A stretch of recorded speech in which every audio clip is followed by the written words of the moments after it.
नमस्कार श्रोते हो दीपक रेगे कथाकथन चॅनलवर तुम्ही ऐकताय डॉक्टर वसुधा वैद्य यांची वारी ही कादंबरी आणि आज भाग 10वा. माईंच्या अस्थी घेऊन दोन्ही गाड्या पुण्याकडे निघाल्या. 15 तासांचा प्रवास करून एकदाच्या पोहोचल्या देखील. मुकुंदानं आळंदीला गुरुजींना फोन लावला. इंद्रायणीच्या घाटावरची तयारी त्यांनी करून ठेवली होती. दुसऱ्या दिवशी सगळे आळंदीत पोहोचले. इंद्रायणी छान दुथडी भरून वाहत होती. मुंडन स्नानादी क्रियाकर्म आटोपून मधू पिंडदानाच्या पूजेला बसला. थोड्याच वेळात माईंच्या अस्थी इंद्रायणीनं आपल्या पात्रात सामावून घेतल्या. माईंची एक इच्छा पूर्ण झाली होती. गुरुजींची नजर त्या लाल कापडात बांधून ठेवलेल्या दुसऱ्या कलशाकडे गेली. हे काय आहे? पूर्ण अस्थी विसर्जित नाही केल्या का? हे असं अर्धवट ठेवणं बरं नाही बरं, गुरुजी म्हणाले. गुरुजी, यात माईंची एक महत्त्वाची अस्थी ठेवली आहे. हा मधू जेव्हा वारीला जाईल तेव्हा त्याच्या हातानं चंद्रभागेत होईल तिचं विसर्जन. चंद्रभागेत? पण तिच्या तीरावर हा विधी नसतो. कुणीच तिथे तसं करत नाही. माईंच्या सगळ्या अस्थी इथेच विसर्जित करून घ्याल तर बरं होईल मुकुंदा. आणि पायी वारीला भरपूर वेळ आहे. असं किती दिवस हा कलश तुम्ही आपल्याजवळ ठेवाल? माईंची इच्छाच होती ना, तर मग लगोलग आत्ता जाऊन या पंढरपुरास. गुरुजींनी शास्त्रानुसार मुकुंदा आणि मधूला सांगितलं. पण मधू ते घेऊन आत्ता यावेळी पंढरपूरला जायला तयार नव्हता. जाऊ तेव्हा बघू असं म्हणाला. तेवढे दिवस माईंचा अस्थिकलश तो पुण्यात स्वतःच्या घरी ठेवणार होता. असो असं म्हणत गुरुजींनी पिंडदानासाठी मधूच्या हातात पिंडाचं पात्र दिलं. त्या तिथे दूर ठेवून यायला सांगितलं. बराच वेळ झाला, कावळे कुठेही दिसत नव्हते.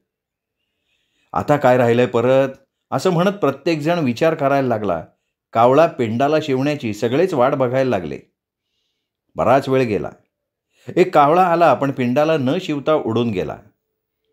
ते बघून गुरुजी मधूला म्हणाले, माईची काही इच्छा राहिली असेल तर ती इथे बोलून घ्या. मधूनं नजर दुसरीकडे वळवली. त्याला नाही आवडलं हे सगळं. तो चिडूनच म्हणाला, चला बराच वेळ झालाय, अजून किती वेळ वाट बघायची हो कावळ्याची. मधू, अरे असं काय करतोयस? थांबूया ना आपण, वाट बघूया. मला वाटतंय की माईंना अजून काहीतरी हवंय. तू असं कर ना मधू, मनातल्या मनात बोल परत की मी पायी वारीला जाईन म्हणून. मुकुंदा मधूला समजावत होता.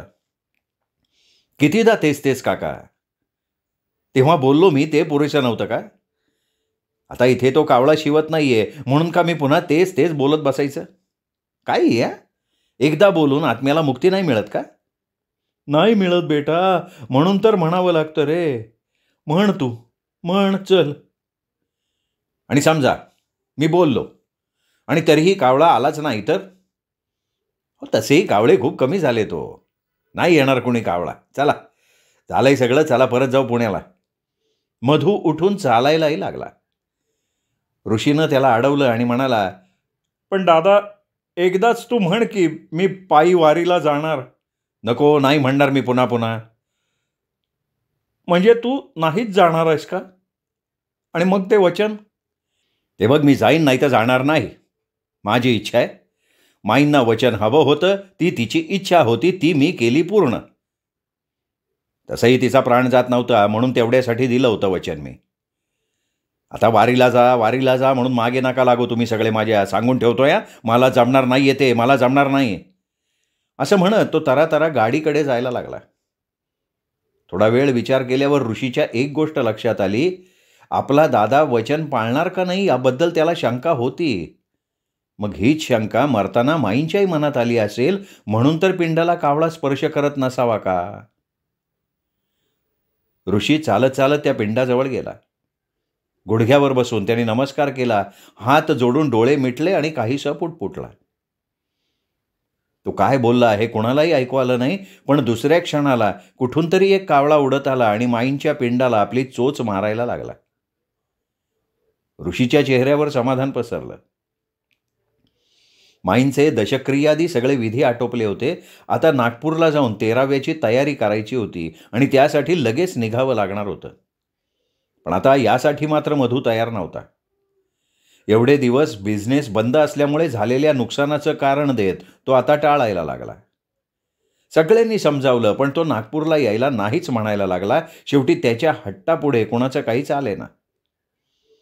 तसंही त्याला असल्या पूजापाठांचं, कर्मकांडांचं वावडच होतं. तो या सर्वापासून आधीच दूर होता. आपल्या आईसाठी पश्चात्तापानं का होईना एवढे विधी करून तो मोकळा झाला होता. पुण्यापासून 150 किलोमीटर दूर असलेल्या एका महिलाश्रमात जाऊन तो ब्लँकेटचं दान करणार होता, 13व्याचं दान म्हणून. त्याच्या मते हीच आईची 13वी. तेवढी तरी जाण त्याने ठेवली म्हणून सगळ्यांनी त्याला दुजोरा देऊन टाकला. त्याला माफ केलं आणि नागपूरच्या दिशेनं सर्वांनी कूच केलं. 2 वर्ष उलटली.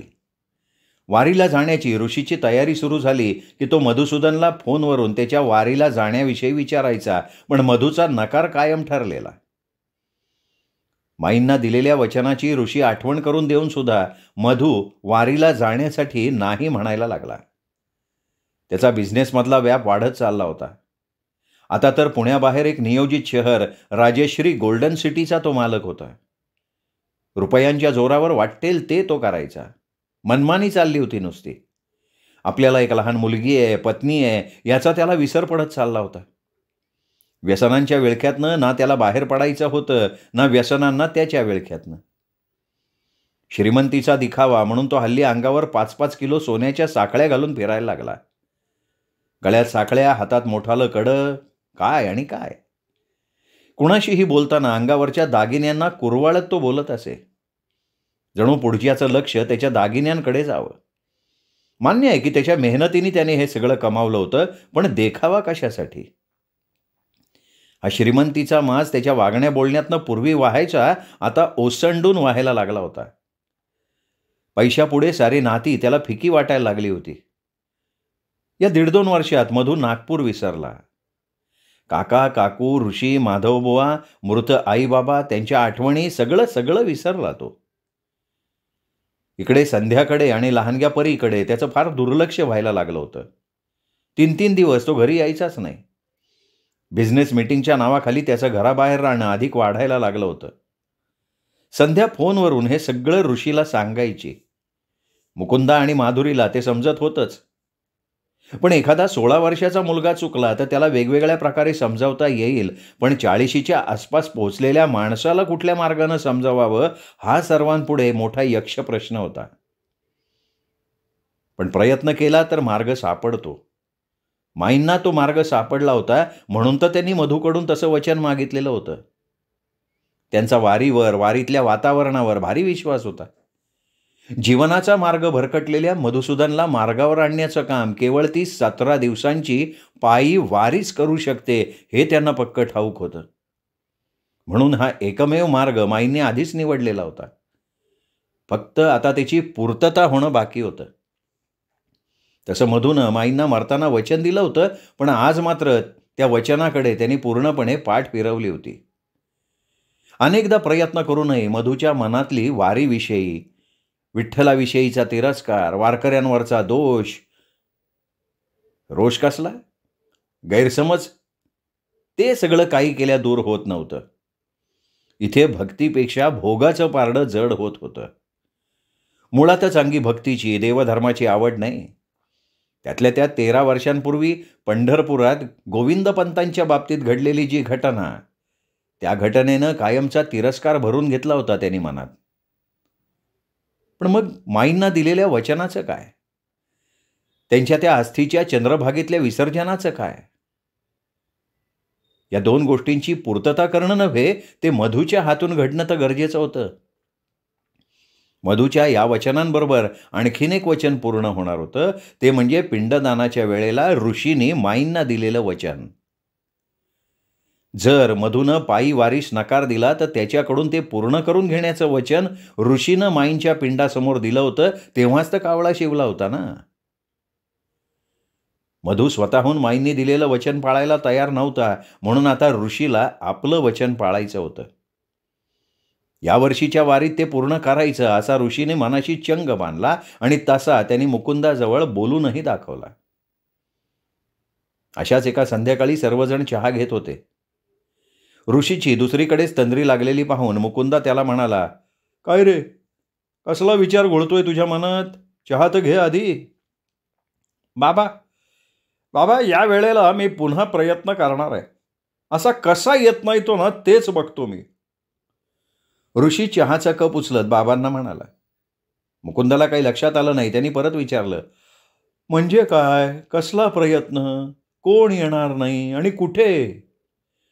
माधुरीच्याही चेहऱ्यावर प्रश्नचिन्ह उमटलं. ते बघून ऋषी त्यांना म्हणाला, बाबा आई, आता मे महिना लागेल, आपली वारीची तयारी सुरू होईल, दिंडी बांधणी सुरू होईल. तेव्हा या वर्षीच्या वारीत तू बघ, मधुदादा असेल आई. अरे पण तो हो म्हणतोय का? आजवर तुझे किती प्रयत्न झाले, त्यांनी कधी होकार दिलाय? आलाय का तो तुमच्यासोबत वारीला? तेव्हा आत्ता तो येणार आहे? माधुरीनं चहाचे कप गोळा करत विचारलं. तिला पक्क ठाऊक होतं की मधू येणार नाही. येईल तो आई, येईल. बाबा, हा त्याचा लहान भाऊ आहे ना ऋषिकेश, तो घेऊन जाईल त्याला यावर्षी. तुम्ही बघाच हो, ही वारी आपली स्पेशल वारी असेल बाबा. असं काय चमत्कार करणार आहेस बाबा तू? बाबा हसू नका हो, मी सिरियसली बोलतोय. मान्य आहे की गेले 2 वर्ष माझे प्रयत्न फसलेत, तो आला नाही. पण का कोणास ठाऊक माझं मन मला म्हणतंय की ह्या वर्षी तो नक्की येईल. माझा मधुदादा हो म्हणणार. ऋषीच्या चेहऱ्यावर वेगळाच आत्मविश्वास दिसायला लागला. आई, मी ठरवलंय. मी चांगले 10 दिवस आधी जाईन पुण्याला दादाकडे. मग त्याला समजावण्याचा आटोकाट प्रयत्न करीन. मी माझे प्रयत्न नाही सोडणार आई.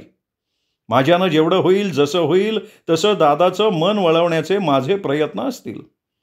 आणि माझ्या सोबतीला संध्यावहिनी असणारच की. हे ऐकून दोघांनाही फार बरं वाटलं. माधुरी तर साखर आणायला आत गेली. विठुराया, तुम्हा दोघांच्या प्रयत्नांना यश देवो बाबा. पांडुरंग पांडुरंग. माईंच्या 1-2 का होईना पण अस्थित तशाच आहेत. त्यांनाही मुक्त व्हायचं आहे ना. अधिक काळ घराबाहेर अंगणात का होईना पण असं झाडावर टांगून ठेवणं योग्य नाही. माईंना मोक्ष मिळू दे रे पांडुरंगा. असं म्हणत मुकुंदानं डोळे मिटून दोन्ही हात जोडून विठ्ठलाला साकडं घालतलं. मिळणार बाबा, मिळणार. माईंना यावर्षी मोक्ष 100% मिळणार. माझं मन मला सांगतंय ना. दादा येणार यावर्षी आपल्यासोबत. त्याची पायी वारी घडणार. माईंच्या अस्थी चंद्रभागेत विसर्जित होणार. असं झालं ना की आमची दोन्ही वचनं पूर्ण होणार. माधुरीच्या कानावर हे शब्द पडले. ती ऋषीच्या हातावर साखर ठेवायला लागली. घे ऋषी, साखर घे, तोंड गोड कर. मी पण येऊ का रे तुमच्यासोबत वारीला? वारी करायची इच्छा होतीये रे, मीही आले असते. अगं मग वाट कसली बघतीये साई, तू पण चल की. अरे पण आधीश बाळ फार लहान आहे. मानसी नोकरी सांभाळून बाळाला नाही सांभाळू शकत रे. इथे 1-1 दिवस मोठा अडचणीत असतो, तिथे 20 दिवस कसं? जाऊ दे, पुढे येईन कधीतरी. इथूनच नमस्कार करीन विठ्ठलाला. मधू आला तर मला आनंदच होईल. फक्त त्याचं मन तेवढं बदलायला हवं. बदलेल आई, बदलेल. अगं तो पांडुरंग आपल्या पाठीशी आहे. कोणत्या भक्ताला कधी बोलवायचं आपल्या भेटीला हे त्या विठोबाला चांगलं ठाऊक आहे. तो नक्की पूर्ण करून घेणार माईंचं वचन आपल्या मधुदादाकडनं. माझा माझ्यावर आणि माझ्या विठ्ठलावर पूर्ण विश्वास आहे. कारण तुका म्हणे तया भार घातलिया, उपेक्षिना दया सिंधू माझा. काय? ऋषीच्या चेहऱ्यावर आनंद आणि आत्मविश्वास दोन्हीही झळकायला लागला. हे सगळं ऐकून सर्वांनाच आनंद झाला. मुकुंदाला, माधुरीला बरं वाटलं. आता काही दिवसातच काळेंच्या घरात यावर्षीच्या पायी वारीची, दिंडीची तयारी सुरू होणार होती. पायी वारीची तयारी म्हणजे सर्वांच्याच उत्साहाला आणि आनंदाला अगदी उधाण आलेलं असतं. फार पूर्वीच्या कितीतरी पिढ्यांपासून ही पायी वारीची परंपरा सुरू आहे या घरात. पिढी दर पिढी हा वारसा पुढे नेत असते. श्रीकृष्णाजी पंतांचा वारसा गोविंद पंतांनी सुरू ठेवला, पण पंतांच्या मृत्यूनंतर मात्र तो खंडला. पण मुकुंदानं आणि त्यांच्या मुलानं ऋषीनं मात्र तो वारसा खंडू दिला नाही. मधूच्या तिरस्कारामुळे तो काहीसा खंडित झाल्यासारखा वाटला, पण माईंनी त्यासाठीच तर त्याच्याकडनं वचन मागितलं होतं. कदाचित या निमित्तानं पंतांचा वारसा पुढे सरूच राहील, पण काय घडणार भविष्यात हे त्या विठ्ठलाला माहिती. काहीही घडू देत, पण काळेंच्या घरातील यावर्षीची वारी मात्र वेगळ्याच आनंदानं भारलेली होती.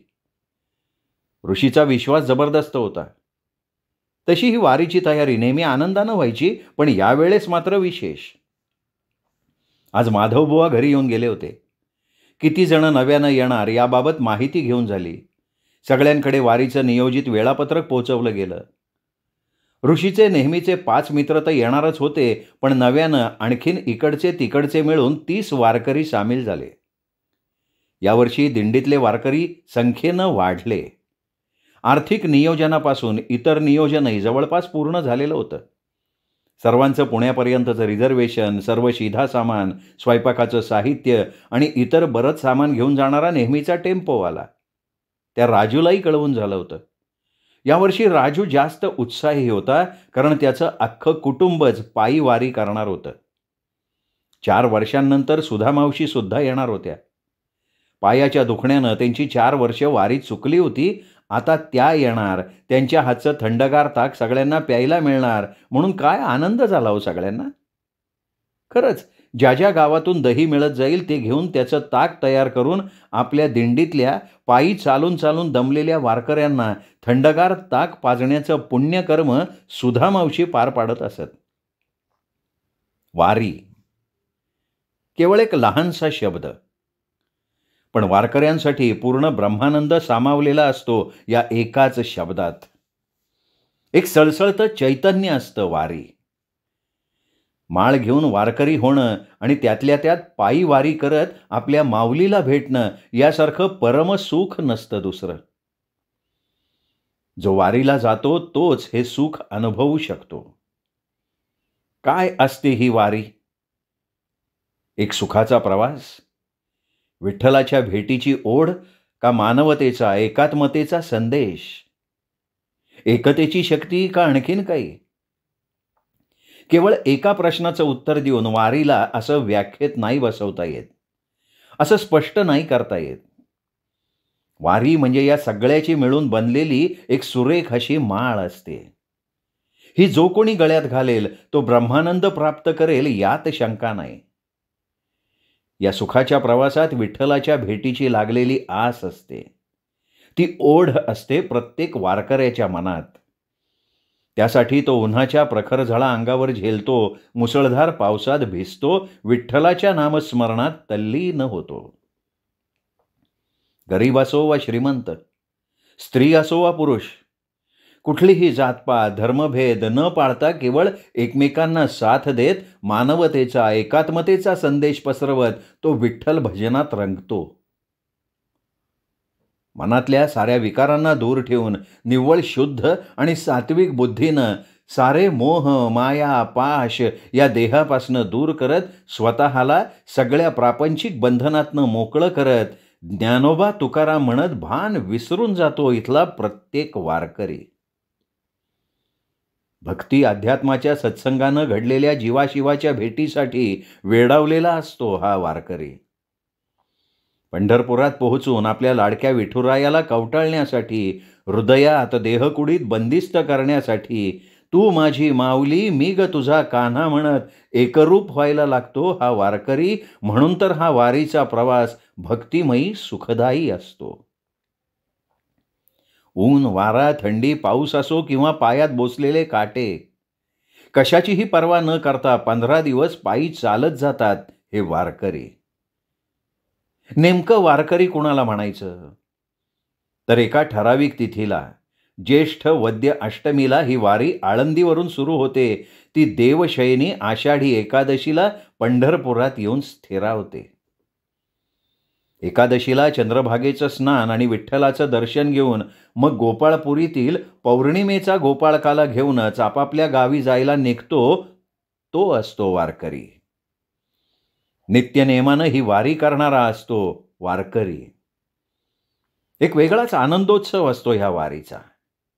या आनंदाला, उत्साहाला जोड असते ती भक्तीची, अध्यात्माची, विठ्ठल नामस्मरणाची, ईश्वर आणि भक्ताच्या अद्वैताची, जीवाशिवाच्या गोड प्रेमळ भेटीची, माऊलीच्या तान्ह्याच्या वात्सल्याची, ममतेची, मायेची, एका अकल्पनीय जाणीवेची, नेणिवेची, अदृश्य अशा ब्रह्मप्राप्तीची. हा ब्रह्मप्राप्तीचा आनंद त्यालाच मिळतो जो या पायी वारीचा साक्षीदार होतो. मनुष्याला अंतर्बाह्य बदलवून टाकण्याचं एक महान सामर्थ्य असतं या वारीत. ते असं शब्दातून व्यक्त नाही करता येत, ते प्रत्यक्ष अनुभवावं लागतं. जावे त्याच्या वंशा तेव्हा कळे म्हणतात ना, ते उगाच नाही. खरोखर चैतन्याच्या, उत्साहाच्या, आर्त व्याकुळ भक्तीच्या आणि शक्ती भक्ती मुक्तीच्या सोहळ्यात सामील होणारा प्रत्येक वारकरी म्हणून धन्य व्हायला लागतो. विठ्ठलाच्या भेटीसाठी पायी चालणारा वारकरी शेवटी त्या पांडुरंगांच्या पायावर डोकं ठेवत, त्याची ती कमरेवर हात ठेवून असलेली काळी मूर्ती आपल्या दोन्ही डोळ्यात, हृदयात साठवून घेत स्वतःच्या जीवनाचं सार्थक झाल्याच्या ब्रह्मानंदात लीन होऊ लागतो. केवळ वारकऱ्यांनाच नव्हे, तर त्या पंढरीतल्या विठ्ठलाला सुद्धा आपल्या लेकरांच्या भेटीची ओढ लागलेली असते. तो सुद्धा तेवढ्याच आतुरतेनं या एकादशीची वाट बघत असतो. कधी माझा ज्ञाना येतोय, कधी माझा तुका येतोय, कधी माझा नामा येतोय, याकडे त्याचेही डोळे लागलेले असतात. चंद्रभागेच्या वाळवंटात ही जीवाशिवाची भेट अनमोल, अद्वितीय असते. लाखो वारकऱ्यांना आपल्या कृपादृष्टीनं आलिंगन देण्यासाठी ही विठू माऊली युगे 28 उभीच आहे. अजूनही यावर्षीही कुणाच्या तरी भेटीच्या ओढीनं कमरेवर हात ठेवून, आणि चंद्रभागेचं वाळवंट तेही तेवढ्याच ओढीनं वाट बघतंय आपले सहस्त्र जळभाऊ पसरून. आज ऋषी घरीच होता. जरा तब्येत बरी वाटत नव्हती त्याची. उन्हाचा तडाखा बाहेर मी म्हणत होता. यावर्षीचा उन्हाळा नेहमीपेक्षा अधिक तापतोय असं जाणवत होतं. उन्ह उतरणीला येऊनही हवेतली उष्णता काही कमी होत नव्हती. उन्हाच्या झळा त्या काही थांबत नव्हत्या. काहीशा अस्वस्थ मनानं ऋषी खिडकीजवळ आला. खिडकी उघडली तसा उष्णतेचा झोत एकदम घरात शिरला, पण दुसऱ्या क्षणाला तो विसावला देखील. ऋषीनं खिडकीतनं बाहेर पाहिलं. त्याची नजर अंगणातल्या कोपऱ्यात पहारे देत उभ्या असलेल्या बेलाच्या झाडाच्या त्या फांदीवर पडली. त्या फांदीवर माईंच्या हृदयातल्या 2 अस्थी लाल कापडानं गुंडाळलेल्या एका कलशात बांधून ठेवलेल्या होत्या. माईंना जाऊन आता 3 वर्ष होत आली होती. यावर्षी माईंच्या अस्थींना मुक्ती मिळायला हवी. ऋषी त्या झाडाकडे बघत मनातल्या मनात म्हणाला. तो एकसारखा त्या लाल कापडातल्या झुलत्या कलशाकडे बघायला लागला. त्यावेळी त्याला तो कलश अत्यंत केविलवाणा भासला. तो जणू मुक्तीच्या प्रतीक्षेत होता. मधूच्या सतत नकारामुळे, त्याच्या वारीला जाण्याच्या टाळण्यामुळे अजूनही तो कलश बेलाच्या फांदीवरच होता. एक जोरदार उष्ण वाऱ्याचा झोत आला. ती फांदी हलली, तिच्याबरोबर तो कलशही. ऋषीची नजर कलशावर स्थिरावली. त्या अस्थि कलशात आणि ऋषीमध्ये चाललेला मूक संवाद निर्णयावर येऊन पोहोचला.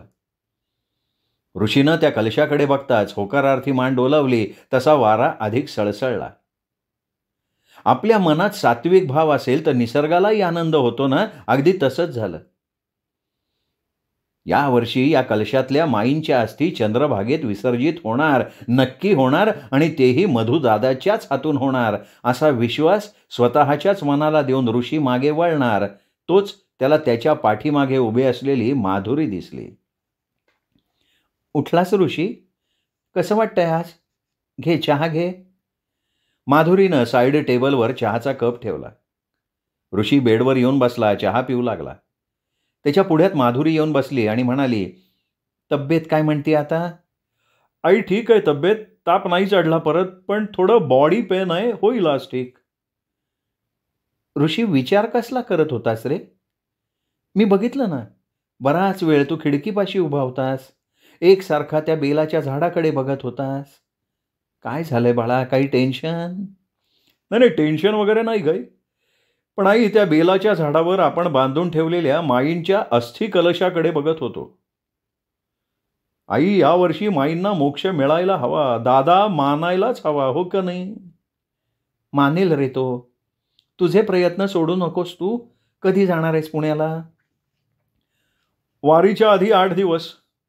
आज माधव काका आपल्या घरी येणार आहेत. ठरवू आता सगळा प्लॅन. पण आई, काय रे, काय झालं? नाही काही नाही, जाऊ दे. अरे बोल बाळा, काय बोलायचंय तुला, सांग. आई, यावेळेस पायी वारीत माईंच्या या अस्थी नक्की जाणार आहेत. अरे हो, तू म्हणालास मग. आई, मधू दादा मानो या ना मानो, तो नाही चाला तर मी स्वतः या अस्थी विसर्जित करणार आहे. चालेल ना ग? अरे न चालायला काय झालं बाळा? खरं म्हणजे तूच माईंचं सगळं केलंस, वचनही दिलंस. करशील तू, हं? काही होत नाही. पण मला काय वाटतंय सांगू काही, अशी वेळ येणार नाहीये. अस्थी दादाच्याच हातनं विसर्जित होणार बघ.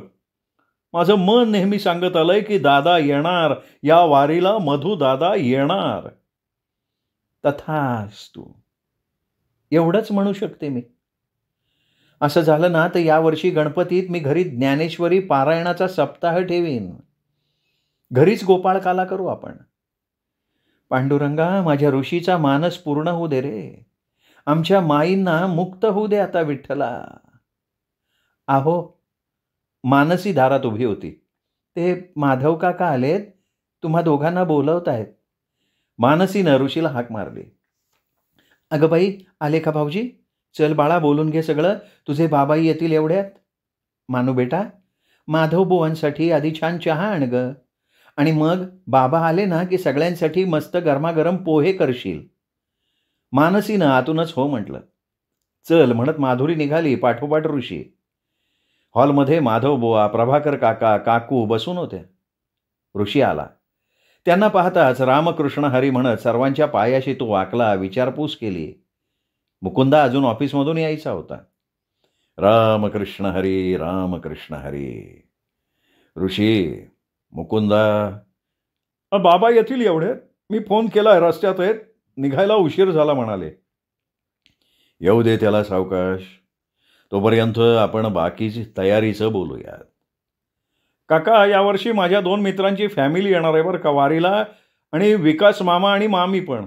अरे वा, विकास येतोय का? छान छान छान, येऊ देत. म्हणजे या वेळेला आपली संख्या वाढली म्हणायची. माधवबुवांना आनंद झाला. अहो, त्यांचे रुपये पण आलेत. 2 पंक्ती दिल्यात विकासने. छान छान छान झालं. बरं ऋषी, सर्वांचे पैसे आलेत बरं का. आजकाल ना या फोनपे, गुगल पेमुळे मिनिटाच्या आत पैसे मिळतात. अहो, ते तर आहेच.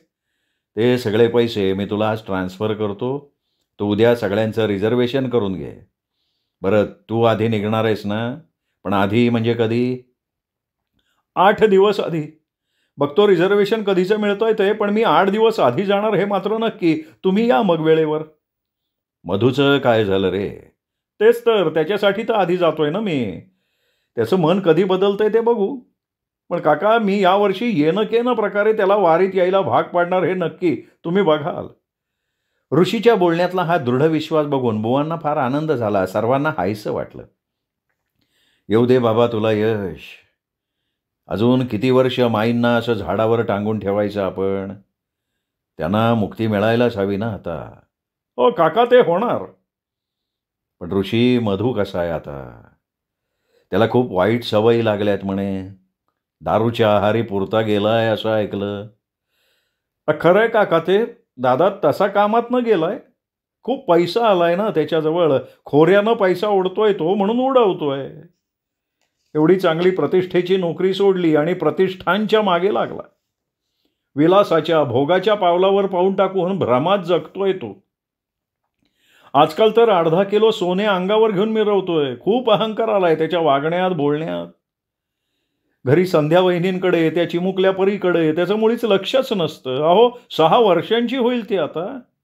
लेक मोठी होतीये हेही त्याला कळत नाही. वहिनी सांगतात ना सगळं. कधी कधी तर सांगत सांगत माझ्याजवळ रडतात सुद्धा फोनवर बोलताना. आपण काय हो, आपण त्यांना धीर देऊ शकतो. पण इथून हे दुष्टचक्र संपणार असं माझं मन सांगतंय काका. तुझं मन म्हणतोय ना, तर नक्की होणार. अरे आपला विठोबा आहे ना पाठीशी, तो सर्व काही ठीक करतो. अर्जुनाची घोडी धुतली अनंते, संकटे बहुते निवारली. अरे आपली ही गोष्ट त्या मानानं खूप लहानशी आहे रे. काळजी नको आता. त्याचं लक्ष असतं आपल्या भक्तांवर. शेवटी माऊली आहे ती, माऊली. आपल्या लेकराच्या डोळ्यात पाणी आलेलं ती नाही बघू शकणार. बरं मृदुंगाचं काय झालं? केल्या का त्याच्या वाद्या दुरुस्त? मुकुंदानं हे काम लवकर करायला हवं बरं. बुवांनी मुकुंदाचं नाव घेतलं आणि गेट बाहेर त्याच्या गाडीचा हॉर्न वाजला. तो आत यायला लागला तेवढ्यात, हे काय आलेच की बाबा नाव घेताच. काका त्यांनाच विचारून घ्या. रामकृष्ण हरी, काय विचारायचंय माधव बुवा?